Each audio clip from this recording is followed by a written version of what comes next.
ये जो chronic nature है दोनों बीमारियों की, इसकी वजह से एक सदमा डेफ़िनेटली पेशेंट को फ़ील होता है कि अब मैं वो मिठाइयाँ या जो भी मेरा लाइफ़स्टाइल था उसको नहीं कैरी कर सकता।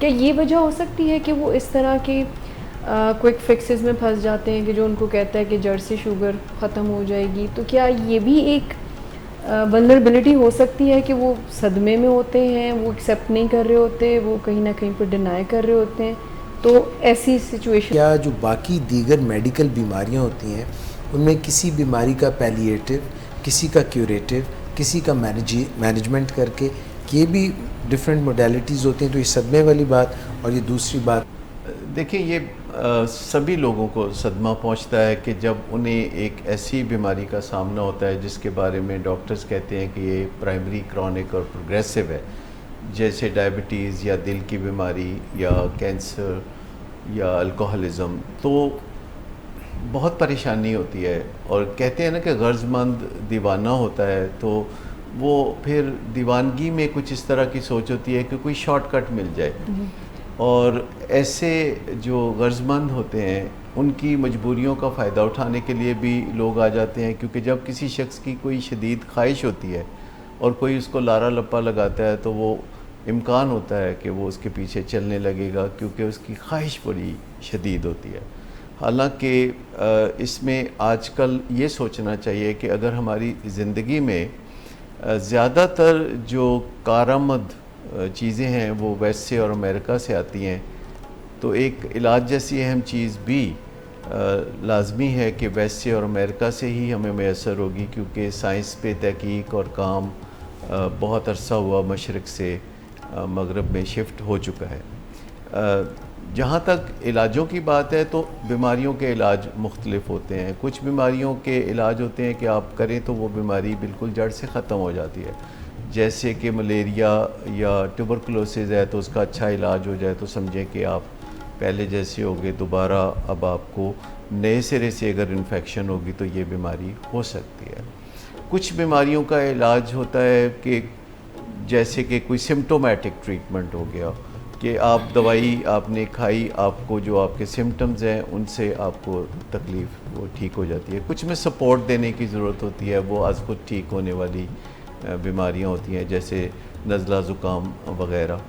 लेकिन कुछ प्राइमरी, क्रॉनिक, प्रोग्रेसिव इलनेसेस होती हैं जो कि मुसलसल मैनेजमेंट मांगती हैं। डेली बेसिस पे वो मैनेजमेंट की ज़रूरत होती है।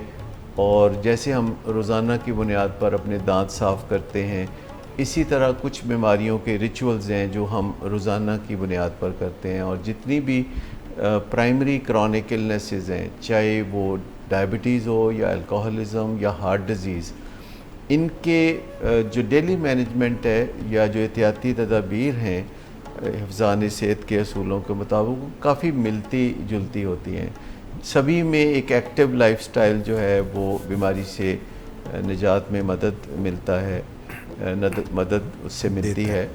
और खाने पीने में कुछ परहेज़, कुछ लाइफस्टाइल में और तब्दीलियाँ, जैसे लड़ाई झगड़े से परहेज़ और टेंशन से बचाव, और अपनी नींद को पूरी तरह आप काबू में रखें और ठोस नींद हासिल करना 8 घंटे, इन सब प्राइमरी क्रॉनिक अमराज में काफ़ी फ़ायदेमंद होता है। जहाँ तक सदमे की बात है, अल्कोहलिज्म में जो अहले खाना है उनको बड़ा सदमा होता है, और डायबिटीज़ में भी अहले खाना को बहुत सदमा होता है। ख़ुद मरीज़ को भी बहुत सदमा होता है, क्योंकि उसे लगता है कि उसके अंदर कोई ऐसी तब्दीली आ गई है जिससे वो दूसरे इंसानों जैसा नहीं रहा, और इसकी शेम भी होती है। ये खाली अल्कोहलिज्म के मामले में शेम नहीं होती, बल्कि डायबिटीज़ जैसी बीमारी में भी शेम होती है, और लोग बताना नहीं चाहते किसी को कि उनको डायबिटीज़ हो गई है। दोनों बीमारियों में थोड़ा ये एटीट्यूड भी होता है ख़ुद फरेबी का कि नहीं ऐसी कोई ख़ास बात नहीं, मामूली बात है, मुझे कोई ख़ास डायबिटीज़ नहीं है। डॉक्टर्स भी बाज़ औक़ात गलती से किसी मरीज़ को कह देते हैं कि नहीं आपको टच ऑफ डायबिटीज़ है। There is nothing like touch of diabetes. Diabetes या होती है या नहीं होती। इसी तरह जब अल्कोहलिज्म होता है तो डॉक्टर्स बाज़ औक़ात कहते हैं आप ज़रा थोड़ा कम पिया करें, वैसे तो कोई मसला नहीं, लेकिन अगर आप कम पिएँ तो अच्छा है, आपका मामला कुछ बेहतर हो जाएगा, तो ये भी डिसेप्टिव है। अल्कोहलिज्म भी या होता है या नहीं होता, डायबिटीज़ भी या होती है या नहीं होती। इसमें ऐसा नहीं कहा जा सकता कि मामूली डायबिटीज़ है या मामूली अल्कोहलिज्म है, क्योंकि अगर आज कम है तो कल ये बढ़ेगी। डायबिटीज़ और अल्कोहलिज्म का मामला प्रेगनेंसी जैसा है। जैसे आप किसी को ये नहीं कह सकते कि आप मामूली प्रेग्नेंट हैं या बहुत कम प्रेग्नेंट हैं, या तो कोई प्रेग्नेंट होता है या नहीं होता। और अगर कोई प्रेग्नेंट है तो मामला आगे जाके बढ़ता रहेगा।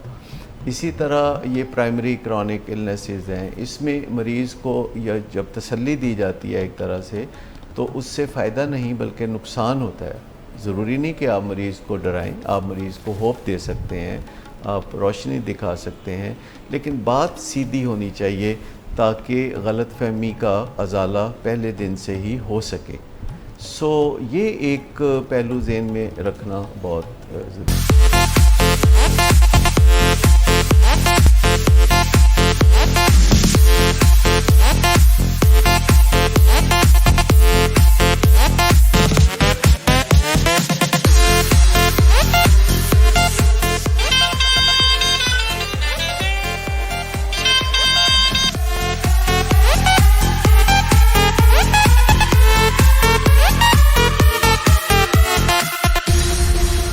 शराब नोशी की वजह किरदार की खराबी नहीं, मूड की खराबी है। शराब नोशी कभी भी नशे की बीमारी में बदल सकती है। नशे की बीमारी हर स्टेज पर काबिले इलाज है। मदद हासिल कीजिए, क्योंकि वो ऐसा नहीं करेगा। विलिंग वेज से मदद हासिल कीजिए, कहीं से भी मदद हासिल कीजिए, लेकिन फौरी मदद हासिल कीजिए। जिस मुआवजे के इंतजार में आपने बहुत देर कर दी, अब वो दस्तक दे रहा है। मदद हासिल कीजिए, मदद हासिल कीजिए, मदद हासिल कीजिए।